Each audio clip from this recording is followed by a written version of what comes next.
The day has arrived. English proficiency is officially back to being an out-of-service violation, and we may just be getting started. Plus, if the heat didn't make it clear, we've got more signs that summer is upon us, and we'll break down the latest market data with Andrew King of the OOIDA Foundation, who's still looking for a silver lining. Trucking with OOIDA starts now. Welcome to the show. I'm Scott Thompson. And I'm Ashley Blackford. Thanks for joining us. As always, we have quite a few things to cover today, Ashley. Yeah. Starting with this issue of English proficiency, It's been a hot topic. It's been very hot, and it's come out of the gates really hot, too. Yeah. This has all happened in a very short period of time. It feels like... Which is kind of surprising, because I feel like anything like this tends to take a lot of long time. time. But Yeah. this is... And we had a few things kind of pushing it along. Obviously, the president's executive order on this, CVSA taking notice of that, OOIDA pushing them down the road a little bit too on it during the meeting that they had recently. But yeah, essentially starting on Wednesday, so yesterday, CVSA put English proficiency back into its out-of-service violation guidance. And we knew this was coming. That was the date that it went into effect, and now enforcement's taking place throughout the country. Yeah, and I was curious, how do they gauge this as far as whether you can read or speak English? FMCSA put out a few things. Essentially, it's a conversation that you would have with the officer on the side of the road, asking about, your recent trip or the planned trip, the amount of time spent on duty, your driving time, information on your driver's license. Yeah, just regular conversation. What you're hauling, then get a gauge, And then they can kind of, tell whether or not you're proficient. And then I think if they have questions on that, they may give the person a road sign test there at the side of the road as well. And I think, I think there's some questions about enforcement, what that's going to look like. But, these are, I think, very basic things that they're going to be talking with people about. So, to your point, it will be curious to see how it kind of plays out over time. But, again, as OOIDA has been saying, as other groups have been saying, this is strictly about safety. Yeah, Todd Spencer, president of OOIDA, has said that numerous times that, you should be able to read road signs. You need to be able to communicate with law enforcement and, other people on the roadside for different purposes. So, it's been a few years since this has been an out-of-service violation, but it is now, and we'll kind of see how it plays out, like we said, over the coming, weeks and months. I'm curious to see how it does play out. Yeah. Another thing that kind of goes along with that, Senator Roger Marshall out of Kansas, he recently introduced the CMV English Proficiency Act, which essentially would require those applying to operate a truck to be tested before they even get in the truck, to be tested for English proficiency. OOIDA is supporting this, and like you said, Todd Spencer says it really does come down to safety. It's important, to be able to read road signs, communicate with first responders. And so that's a bill that was just introduced this week. Yeah. And I think recently, maybe it was last week. Who knows what time exactly. is anymore? I can barely remember what day it is. But and this one's interesting too, because whereas the CVSA out-of-service violation situation obviously boils down to somebody who's already on the road. This would be before. This bill would, essentially take on that issue before they get on the road and kind of weed people out. This is one of these things, too, that has been pointed out, that we've got such a patchwork of different regulations depending on the state, this and that. This is one of these issues where some states do it differently than other states. This would kind of, codify the whole thing and make it so that it's even across the board, in that you've got to be able to take the CDL tests. I think the written test, is in the bill, and other testing purposes there before you get your CDL, to make sure you can communicate and speak English. Yeah. So, like you said, OOIDA supports this. We'll see how this one goes as well, too. But to your point earlier, this seems like the hot issue and has been. It's like for months now. Yeah. And again, we've seen a lot of movement, quick progress which is on this. Yeah, surprising. It's rare actually to see something happen this quickly. So we'll see how this bill goes. But I guess if you're going to do it, now's the time to do it, because the iron is hot. The iron is hot. Yeah, there you go. Yep. Yeah. Strike while the iron is hot. Yeah, that's what it was. There we Yes, go. thank you. Yeah. Another thing, medical certificates. Coming into the 21st century, I guess you could say, as truck drivers no longer have to carry the medical certificates, FMCSA announced that they'd be rolling out the medical examiner's certification integration rule, which, Scott, what the heck does that mean? Well, I mean, yeah, essentially it means they're moving into the 21st century. They're digitizing this, instead of all the papers and I mean, we've got papers in front of us, but instead of that, it's all going to be in a centralized location. It'll be easier for, I think, states and all these different regulators to share information. It also means, as you said, that drivers are not going to have to carry that physical card with them because it should be on file online, pretty much like how everything else is now. Mm-hmm. They did say, I think 37 states are compliant right now. Others are still kind of working their way through. They're thinking within the next few months, though. Yeah, they're all going to get online there. I did see someone recently point out some concerns about maybe this increasing fraud. Now, I think the goal is that it will reduce fraud. it. And that's Yeah, what that's the Transportation Secretary Sean Duffy actually said during, I think, in a news release for this, is that it would actually reduce fraud. Get rid of those bad actors. Yeah, I think there is some concern about, again, more information. We've talked about this before, too. More information being out there means there's more possibility for it to be getting hacked used by somebody who's got bad intentions. But again, I think this is the way the world is going, obviously, and I think it should hopefully simplify things for a lot of folks out there, for sure. Yeah. It's hot here. I know it's really hot out east and has been for a while. Sure sign that summer is here. Mm-hmm. And if we didn't have the heat to remind us here, FMCSA did grant it seems like an annual thing, their hours of service exemptions to 44 member companies of the American Pyrotechnics Association ahead of Independence Day. These are obviously fireworks haulers. They're going to be very busy here over the next couple of weeks. That runs from June 28th to July 8th. Anytime I see something like this, it reminds me of, we're relaxing these hours of service regulations for these folks, and I get it because they're working a lot. But why not? Yeah, others? Can we ease up a little bit on everybody else? I think the answer is probably no, but it's worth asking that question here as we see this pop up again. Every year we see this this thing happen. Now every year we do see it. Although this year it's said this will be in effect each year from 2025 this year through 2029. Okay, so the exemption is going to be because when I read this I was like, gosh, we get this every single year. Yeah. They make this announcement, so now it's not Groundhog Day, it's Independence Day. It's a different thing. But for sure. Yeah, sure sign that summer is here though, and I'm sure we'll talk about this a year from now too when it pops up again and we're reminded of it. Yeah. Speaking of fireworks, a nice icy treat that puts me in the mind of fireworks, a bomb pop. National Bomb Pop Day. Yeah, Did you know? National Bomb Pop Day. It was National Bomb Pop Day. Yeah, that's the red. Should have brought some. The red, white, and blue. Yeah. Yeah. Which, question for you: what are those flavors? The original flavors, of course, they've all changed over time. But the original flavors. They have changed. I didn't even know that. I mean, I know you can still get the original flavors, but cherry, coconut, and blueberry. Am I? You 1 out of 3. One? Cherry is right.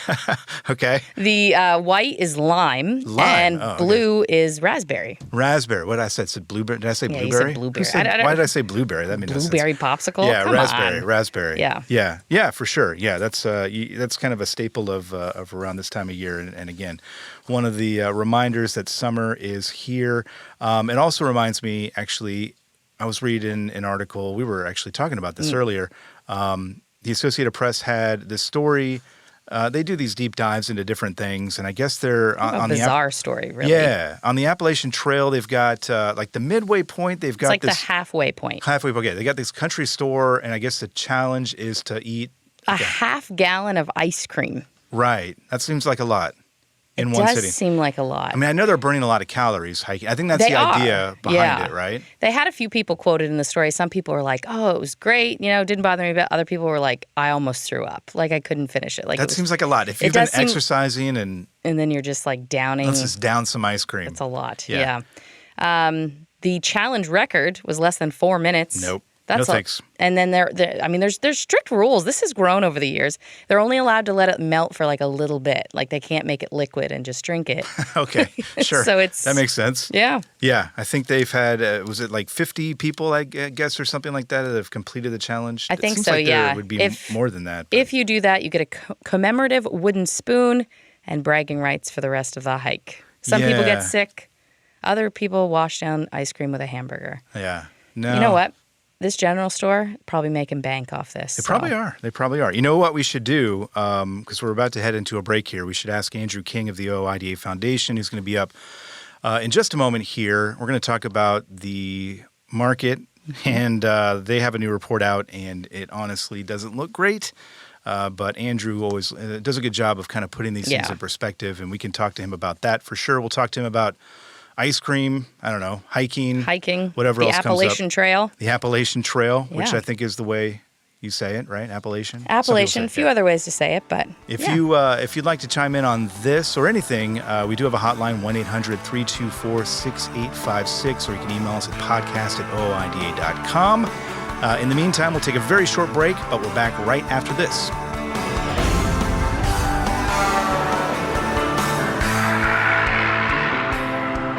And we're back on Trucking with OOIDA, and as promised, joined by Andrew King of the OOIDA Foundation. Andrew, good to see you. Good to be here. We just found out something about you, Andrew. You do not eat sugar. I do not. You do not eat sugar. However, you do want to hike the Appalachian Trail. I do. That would be awesome. Yeah. How do you say that word, by the way? Is it Appalachian? Is that how we were talking about? Yeah, Appalachian. Isn't that how you say it? Is there a debate? I think that is. There is a debate. Oh, I didn't know this. I think people in Pennsylvania say it differently. Pennsylvania. Appalachian. Appalachian. Oh, yeah. I've heard that as well. Yeah, I'm not. I would say Appalachian though. Yeah, I think Appalachian. When I hear it that way, though, that's the way I think I start saying it. I mimic, I think, what I hear the next thing I hear. So Appalachian Trail. That's definitely, I think, a hot debate. But you're kind of a thrill seeker in a way, right? You were telling us you've gone skydiving. I have gone skydiving, but I'm not so sure I would be ranked as a thrill seeker. But I don't know. But it is very interesting to jump off out of a plane that's perfectly fine, perfectly safe plane. Yeah, that always you know, strikes the me. build up as you're like, I'm about ready to do this. And I was the first one to go, so it's quite. What does that feel like? It's pretty exhilarating. I mean, it's like if you've ever gone on a roller coaster, it's like that times 10. You know, times 50. Okay. No, but the free fall is the best part, and then the rest. The best part. Why is the best part? Just the feeling of. Well, yeah, and also for us anyway, when the parachute released, you just go in this circle. And I had not had problems with vertigo, but I think that actually was the start of my vertigo problems. I was messed up for about 48 hours. Yeah. And we had to go on another hike that day. Oh, my goodness. So I was... That was all in one day? You went skydiving and then went on a hike right after that? Yeah. Yeah. I'm trying to remember the name of it. I'd be done for like the week. Oh, yeah. That'd be like my one activity. We had to drive another couple hours and then go to this...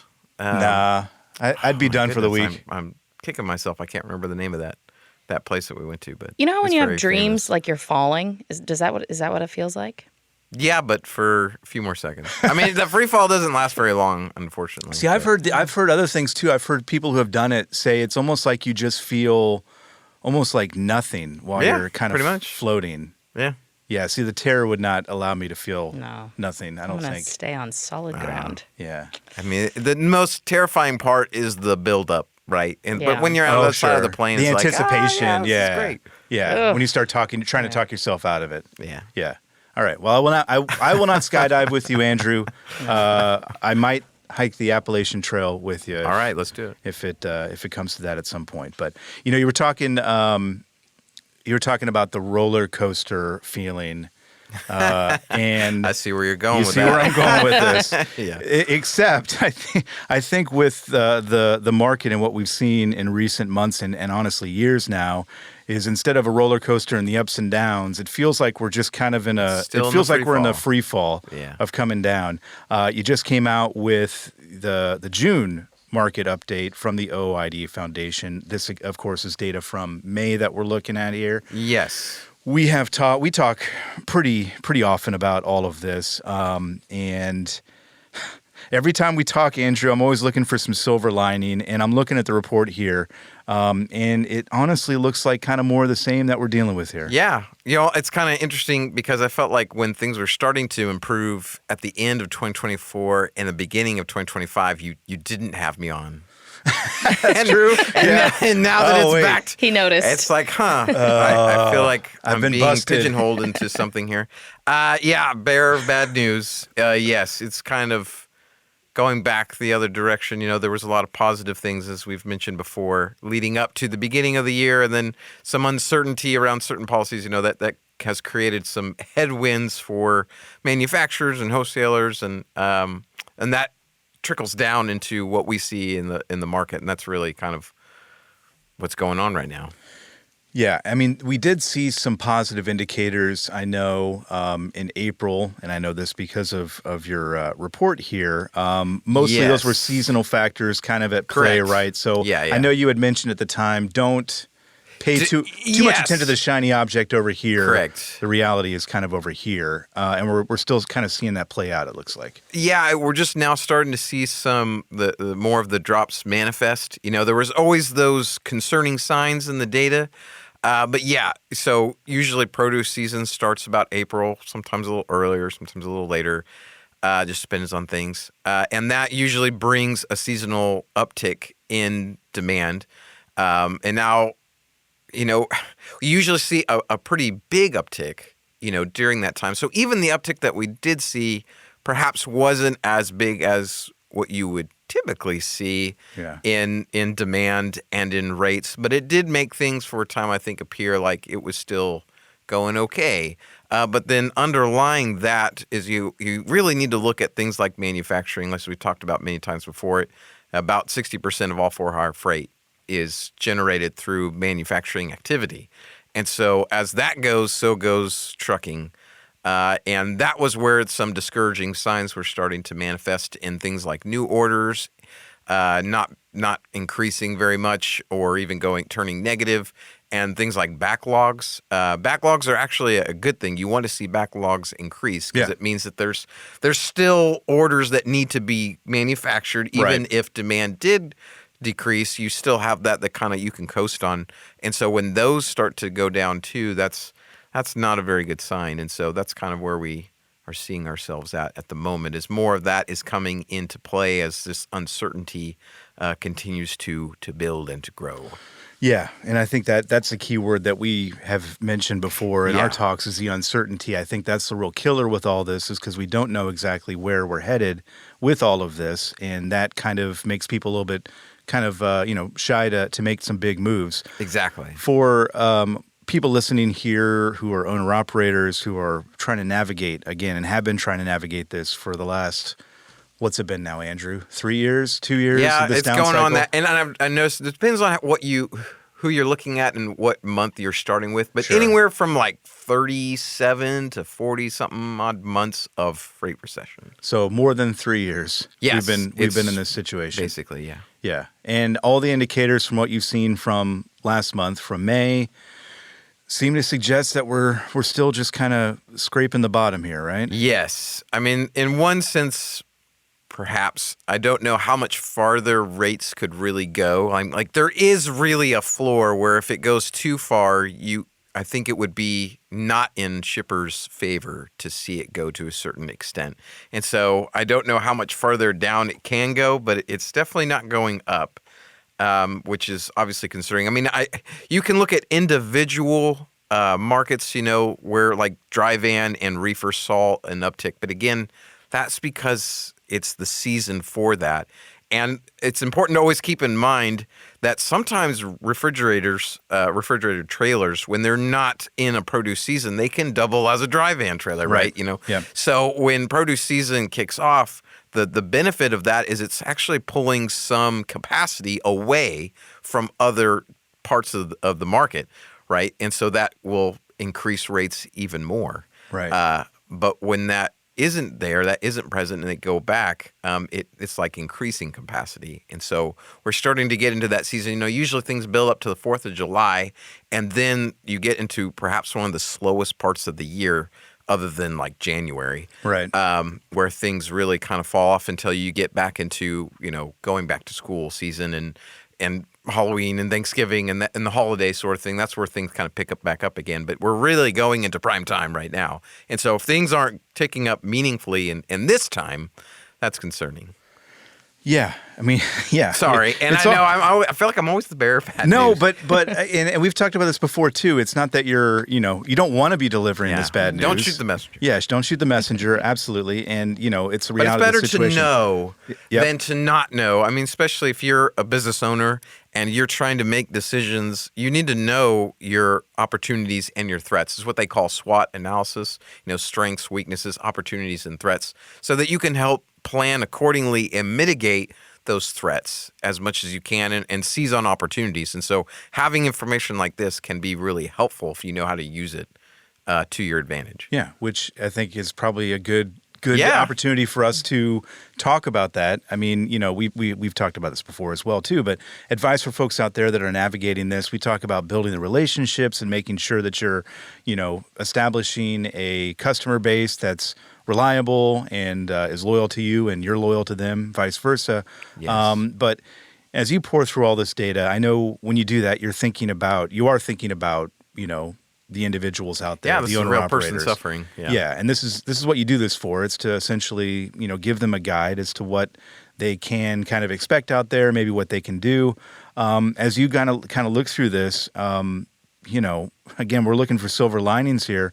But what's the advice that you have for folks out there as you look over this? And we may be looking at many more months of this. I mean, there are no indications, right, that this is going to turn anytime soon. I would say it's probably not, unless some of that uncertainty gets removed, and even then, it's going to be a lag. There's going to be a lag. There is a lag because you don't. Again, you still don't know what's going to happen because of the way things have been rolled out. So even consider the 90-day pause in tariffs, for example. Right. If you're a manufacturer and you're wanting to expand, and I was just reading a post on this from Jason Miller, who's a friend of the show and has been very helpful. But he was talking about if you had a manufacturer that was looking to expand and they needed to buy more machinery, and that's probably going to come from a place like the EU. It's going to take 6 months or more to even get that. For it to come, and then you got to install it and integrate it and all that sort of thing. That takes time. But if you don't know what's going to happen in 6 months, then you're not going to pull the trigger on that. Yeah, you're going to be much more careful. Exactly. In what you do. And again, I know we stress this, but to stress it even more, the business-to-business activity is even more important than the business-to-consumer activity. People like to look at retail sales and all that kind of stuff, and I know that does play a role, but ultimately businesses have to build inventory for whatever it is that they're serving, whether they're finishing a final good or they're just an early part in the process. They all need to build inventory. That creates the freight that we see. I mean, a lot of it is that.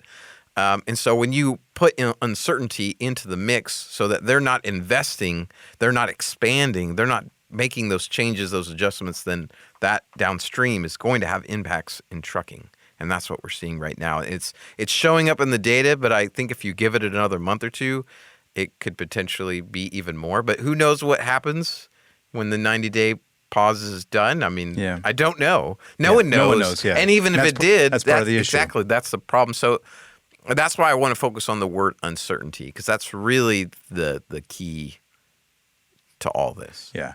You've got a chart, and you do this at the start of every market report you have out, but you've got volume and demand weakening. You've got capacity loosening, rates down, future outlook negative, obviously. Operating costs flat. But it would be... it would be going up, which would be a negative just because of this recent situation with what's going on in the Middle East. Yep. And so, if anyone watching, even just this week, diesel costs have gone up 20 cents per gallon. Yeah. Yeah. And there's some legitimate some debate on that the increase won't be too much and it will come back down. But again, it just Uncertainty, uncertainty, breeds more uncertainty. uncertainty, and it's hard to know sometimes what exactly will take place. I feel like we should have some sort of alarm or bell that goes off every time we say uncertainty too. One thing, and we have to head into a break here in just a moment or two, but overcapacity has been one element to Correct. To all of this that's kind of played into, again, people struggling out there and the kind of market kind of struggling as well. Are you seeing any evidence that more people are exiting or considering exiting? I'm honestly a little surprised that so many people have held on for this long, and credit to them for doing that. But are we seeing any evidence of that at all? Or? It's a good question, and it's also very tricky just because of the way data works. So I have developed an estimated for-hire motor carriers that are entering into the industry because that's easier to track. Sure, yeah. You can't really tell or know when someone has gone out of business or has dropped their MC or the USDOT or whatever, because they might still show up in FMCSA system as having authority. So the best way to really get a gauge on that is how many new motor carriers are coming in, and that has dropped off significantly from 2022. And I have to go look at it again. I think it was starting to tick up, and it's dropped back down again. So to me, that is a greater indicator of what's happening as far as capacity goes. I imagine there's probably more exits than we really understand, because it seems like we still do have a capacity, but the capacity is to the level of demand that we have also. Right, yeah. Because basically right now we're back to 2019 levels of demand and maybe even below that. Yeah. But you had such a crazy surge in 2021, Right. 2020, 2022, the first half of that, and now it's kind of realigning. Right, recalibrating, kind of adjusting that's a better to the reality that's out there. Andrew, you mentioned fuel. We've got to take a break here, but when we come back, I want to ask you about fuel surcharges. I want to pick your brain. We've had conversations before about artificial intelligence. Okay. I'm kind of curious about that as well. Sure. We will be right back with Andrew King of the OOIDA Foundation after this short commercial break.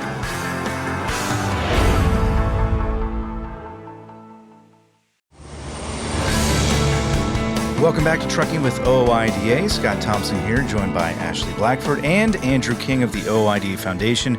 We just got done talking, gloomy talk about the market right now and what it looks like and maybe the future of it too. One thing you did mention was that diesel prices are going up. We saw the EIA survey, 20 cents was the hike last week. Again, kind of spurred by what's going on in the Middle East there, of course.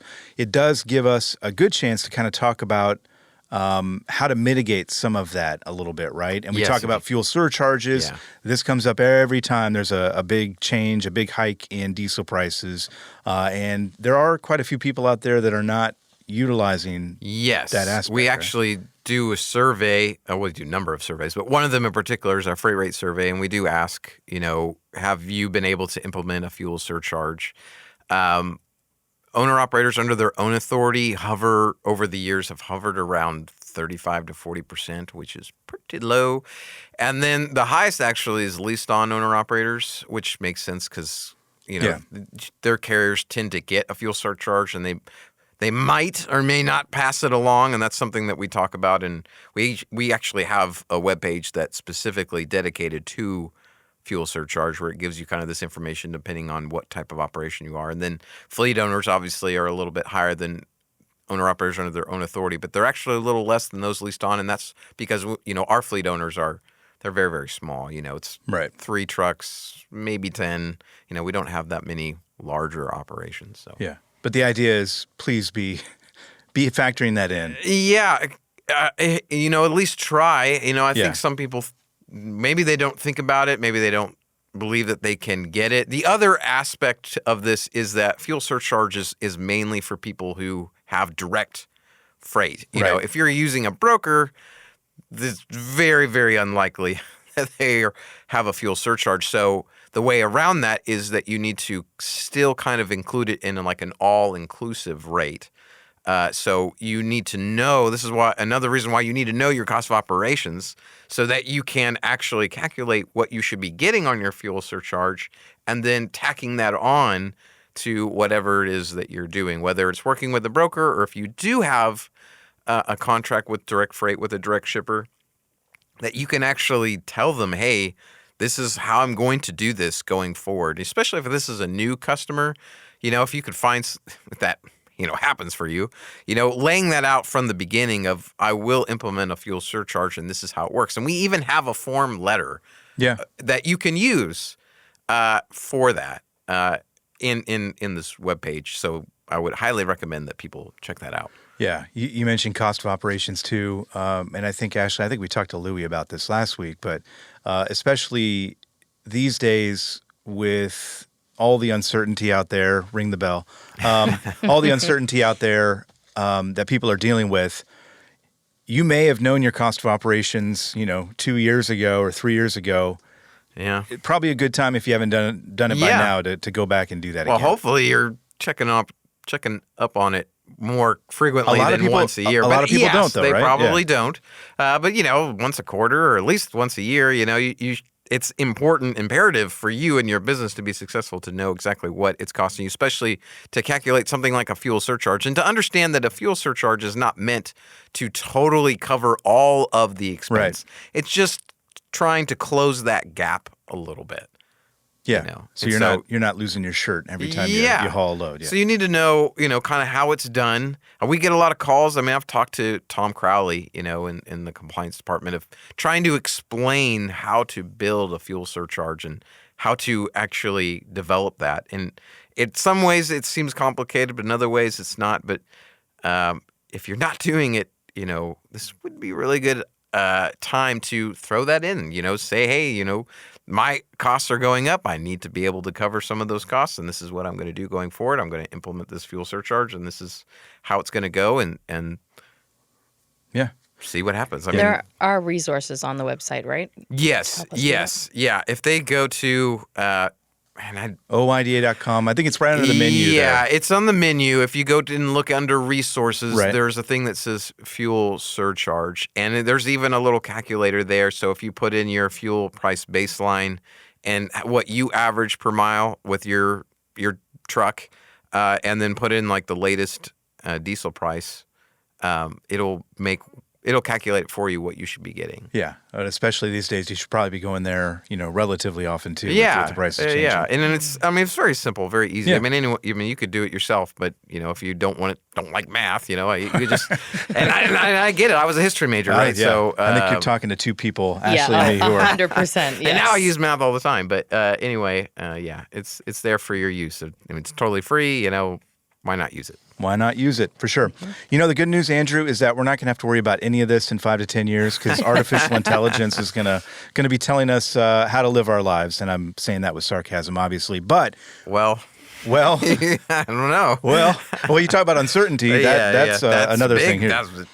This is we've talked, and I wanted to talk to you about this because I'm fascinated by the topic of artificial intelligence and what it's going to mean for the entire world, but also for trucking in particular. And you and I have talked about this before, kind of, off mic and just whatever conversations. But you and I were at Matt's. I know you had a conversation. We don't have to mention the company name necessarily, but you had a conversation with a gentleman who is leading an AI company. Yes. And I think if you are hesitant and worried about AI, I know I have my concerns. Mm-hmm. But as a truck driver, you're going to have to kind of confront those concerns, I think, here pretty soon because this is coming on.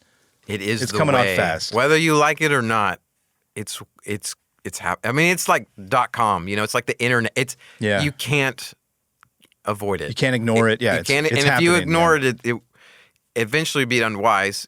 So it is happening. So getting understanding and knowledge of how it's being used, how you could use it to your benefit, is important. But, like you said, I don't want to – there are some concerns as well, so I'm not trying to make light of that. But in general, to know that there are companies out there that are trying to use this in trucking, whether it be a broker or a carrier, this particular company, what they were offering, they were kind of doing their big launch there at Matt's was kind of like a dispatch service in a way, but it's AI that's doing it, that it itself, you're putting in the parameters. So you are telling it what exactly you're looking for. You would be putting in like your cost of operation cost per mile, what you need, and what you want it to negotiate. But you also always have to be careful what data you're providing any AI. Right. But 'Cause anyway, you don't know what they're going to do with it. yeah, and that's the thing about AI is it requires immense, massive amount of data, and so it's anyway. But so it would take that information and it will actually reach out to, say, several brokers. Like it'll look on load boards. Say you had a DAT account, or you had a truckstop.com account. You had whatever. You had multiple. You could give that to this system. It would go in for you, which again is kind of scary. Yeah. And then it's looking up the loads. It's looking up what would be best for you because of the parameters that you have put in. And now it will bring things to you, and it's going to ask for your confirmation. It's always going to ask for your confirmation. At least that's how It's not it going was. to just accept a... Correct. Right. At least that's how it was advertised. Right. And so it's going to reach after you confirm, say, yes, these loads that you've brought up are all interesting. Go and see if you can find me a load. Right. So then it will actually reach out to those brokers, and it will literally even call them. Right, with the AI, on the phone, AI with voice, AI. right? Yeah. And the crazy thing there is, to say it pulled 20 different loads, 20 different brokers. It could call all those brokers at the same time because it's not a human being, it's Right. AI. And it will have a conversation with them. And I listened. It sounds okay. I mean, it sounds a little sketchy. And my personal fear is if you were using a system like this, that broker might flag you as being, someone who's a fraudster, and then put you on something like Carrier 411, and then Right. you're really screwed. Yeah. But anyway, it would call and talk and negotiate and press for things, and then eventually, if the broker said, "Okay, this is what I can give it for," it will keep him talking while it calls you. Right. To Or, get yes, the okay. Yeah, to get the okay. And then you can say yes or no, and then it will relay that information live to that broker. Yeah. Or it might even just say, I'll have to call you back or something to that effect, it just blows my mind that something like this would happen. So, maybe that could be beneficial for some. I could see maybe more of not necessarily the calling, but pulling the loads that best suit your needs. It could be good at checking for fraud. That maybe things that you wouldn't see because it could automatically go to Safer and all these other things. It could do that very quickly. It could check with factoring companies to see, does this broker have a history and all this kind of stuff, and give it back to you. And that's where I could see something like this even being useful. But I don't know so much about it calling out and giving a load. Again, that's up to you. The scary thing to me here is also the cost. Yeah, they take a cut. They take a obviously. cut Yeah. for every load. Right. It's not a monthly. It's like factoring. It's taking 3%. So to me, if you're wanting to be an owner-operator because you want a bigger slice of the pie, but then you're paying 3% for factoring, you're paying 3% for this, or perhaps more, then at the end of the day and all these other things that you're charging other people or you're paying out for people to do for you, why not just stay leased onto a carrier? Because you really haven't done anything. You're not really, you know what I Right. mean? Yeah, for And sure. so those are Yeah. things to consider. But AI is happening. Brokers are going to be using it to do the same thing to carriers. Right. Yep. So knowing that this is going on, and the scary thing is that you eventually get to a point where it's brokers and carriers both using it, and the AI is just talking to the other AI. Yeah. I know it sounds laughable. Yeah. AI, it is but laughable. and it is, absolutely, but that could be the future. The thing is, Maybe. we're laughing now, but the thing is that it's going to happen. I mean, know, and I know people hate it, and I get it. I get it too. Absolutely. It can cause your hairs to stand up. Where you get kind of fearful of what it could potentially do.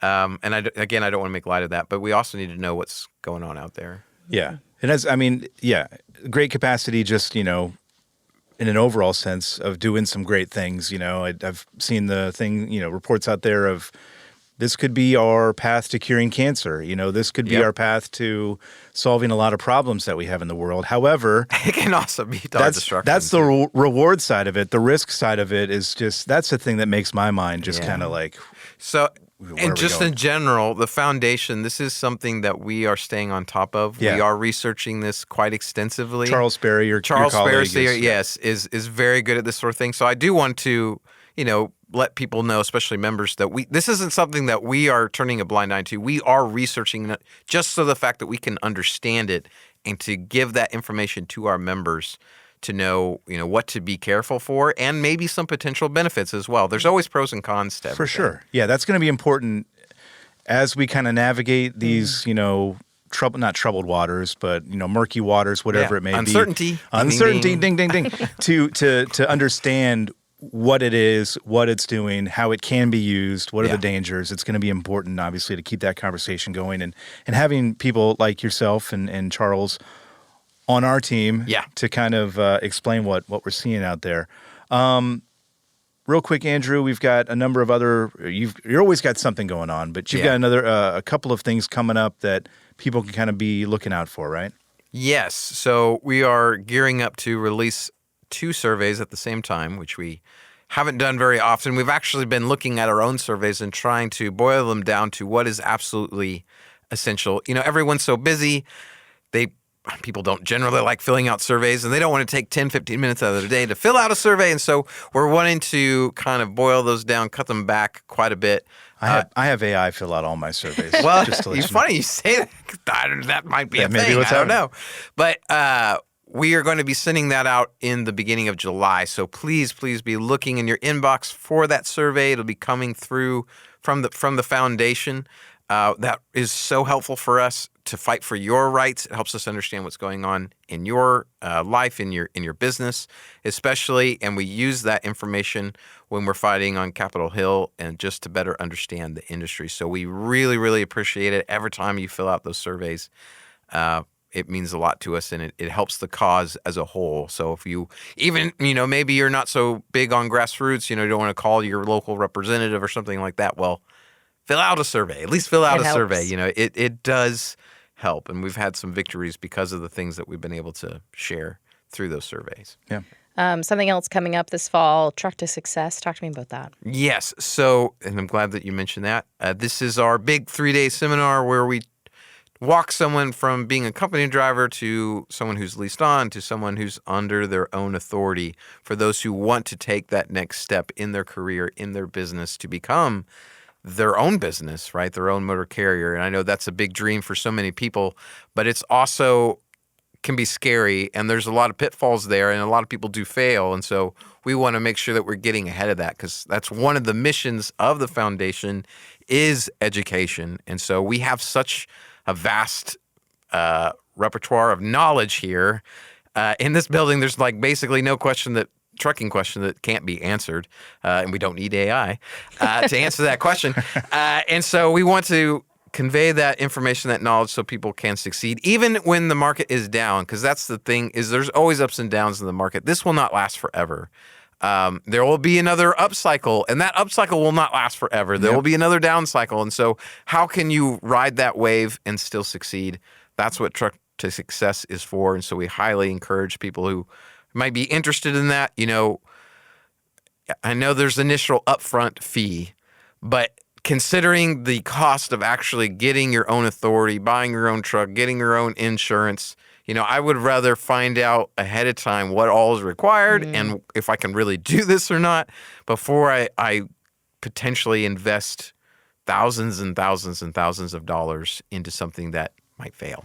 I love that there's people that go to that are already owner-operators that are kind of looking for refreshers, for a new way to it's actually surprising how many who already have their own authority do come. And in fact, we had one of our board members just come and last year and go through it. And I bet they learned something. Yes, he said, I learned so much. And he's been trucking for 40 years. Yeah. Wow. So there's always something more that you can learn.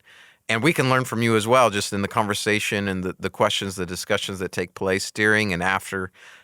So we invite everyone, please come and we want you to be successful. When is this happening? October? Yeah, October 21st through the 23rd. You can sign up now. You can go to trucktosuccess.com and you can find it there. Sign up before September 1st and you get early bird special. So. Nice. There it is. Wonderful. Andrew King, OOIDA Foundation.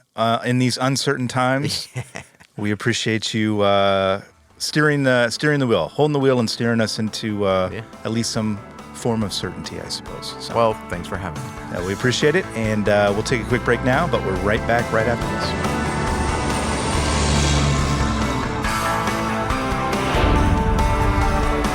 Welcome back. You're listening to Trucking with OOIDA, and that was Andrew King, the OOIDA Foundation Director. The poor guy, I feel like anytime he's in here, he's always sharing not great news. Yeah. But he's nice about it. He's a pretty optimistic guy He is for an the most optimistic part, guy, which although is good. very pragmatic too, which I think is why he's in the position that he's Yeah. in. But yeah, every time I keep asking him like, "Hey, give me some good news, Andrew," Yeah. and he's like, "Well, I don't know how much good news. I mean, you Yeah. can always pull good news here or there, and For sure. And of course, there are individuals out there who are doing just fine and navigating these stormy waters decently. But yeah, overall, it's not a pretty picture out there, and Yeah. we all just keep waiting for things to turn. There's only so much you can control. And in this case, control what you can control. But overall, it's not looking great out there. No. We were talking about AI, and any AI story that pops up, it definitely catches my attention. Fascinating, yeah. There was one, Hertz rental car place. They're starting to use AI to essentially scan the car before you take it off the lot to see for any damages, and then they scan it when you get back to see if there's, you created The any AI damages. will The take those AI. two. Yeah, it almost looks like a car wash, from the picture I saw. Right. And so they're taking images and they're comparing. The AI is The AI comparing is, the yeah. previous image. Yeah. And that, they're finding ways to essentially ding people for Well, yeah, dings and such, right? What could go wrong, really? Yeah. There was an article I read, a report from The Drive on one of the customers' experience. He said that the technology led to a $440 bill for what he described as a roughly 1-inch scrape on the wheel of the Volkswagen he rented. So these are the things that humans are probably not catching them. Probably not. I mean, no, to the they naked eye, they go around with the pad of paper and the clipboard, and Yeah. they kind of make marks, and they ask you to do the same thing too. Yep. But they may have missed something the first time around too, right? Yeah. So But the AI doesn't miss any of it. there's no human error, I guess, with this. One thing that is recommended, and I know I've chatted with the insurance department here, especially for car haulers, but yeah, if you're renting a car, take pictures beforehand.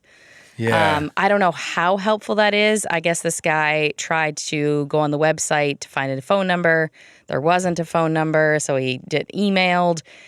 It was 10 days before they got back to him, and I guess they had a discount if you paid within 2 days. You got so much off. So he or couldn't- even within a week, you got so much off, but it was 10 days because they didn't get back to him. See, this is the nightmare with all this AI stuff is that, you already, when you call one of these customer service hotlines, you don't talk to an actual human forever. No.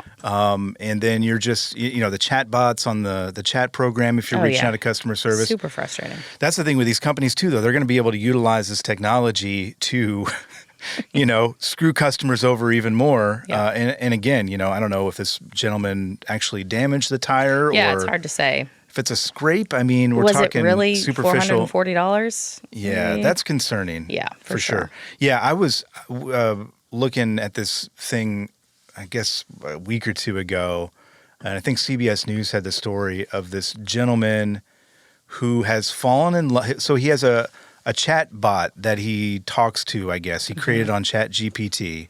And he has a partner. He has a child. A real life partner. A real life child. And apparently he has fallen in love with the Chat GPT bot, or I don't even know what we call them. I don't want to offend them if they're listening, AI, when you take over the world. But he's judgment named, here. He's named Soul, I guess. SOL is the name of his virtual girlfriend. But he's actually, I guess he's actually fallen in love, and the real life girlfriend, didn't really know about this situation. But I see, is it cheating? well, they did ask her. Okay, they interviewed her too, and they said, did you know? She didn't know that this was even going on behind the scenes. So that would be concerning for me. Yep. If I'm dating somebody or with somebody, that has fallen in love with a chat bot. Again, I don't even know what to call it. But the thing is, I think this is happening more and more often now, and I think we're going to see a lot of this. And that's kind of the concern I know among social experts is Yeah. We're not going to be communicating face to face. You're Yeah. going to be talking with an AI bot all the time, Yeah. and that'll be your quote unquote friend or girlfriend or what have you. Yeah. We've seen the movies like that too. Yeah, but which it's is- just, it's wild. It is wild, yeah. And when Andrew mentioned earlier, booking loads and stuff, like you're not going to have to talk to a real person. I do wonder what the effect is going to have on people. Are we going to be able to communicate to each other in public? Like, Well, have you met some younger people? I have, I'm not going to make a and- blanket statement, but No. there are many younger people yeah, who no, I have. Yeah, I know exactly what you mean. who don't. Which is unfortunate. Yeah, it is unfortunate. But again, I try to keep in mind too, and I try not to be a judgmental person. With this guy who fell in love with his chatbot, I've got some. you're judgmental, but yeah. I try to understand. I try to look at it from a perspective of, hey, you know what? Every generation it changes to a different degree. Technology changes. We advance. It's not going to look the same in 20 years as it does right now. So I try to keep that in mind. But I just can't completely grasp what this is going to look like, not just with like AI girlfriends or Which, by the way, you mentioned the story, so I Googled it, and this story didn't pop up. A bunch of websites on how to find a good AI girlfriend popped up. Wait, how do you okay. So, I mean, that's a hole that I didn't. What was there was a movie with Joaquin Phoenix. Didn't he fall in love with like an AI I think bot or something? Her, I Yeah. think the name of it was Her. I don't know. I don't know how this is going, but I do know that it's like we talked to Andrew about. This is coming, whether you like it or not. And this is one of these other things that I don't think we have a whole lot of control over. Obviously, you can control kinda what scary, you do with it, and if you have an AI boyfriend or girlfriend, I suppose.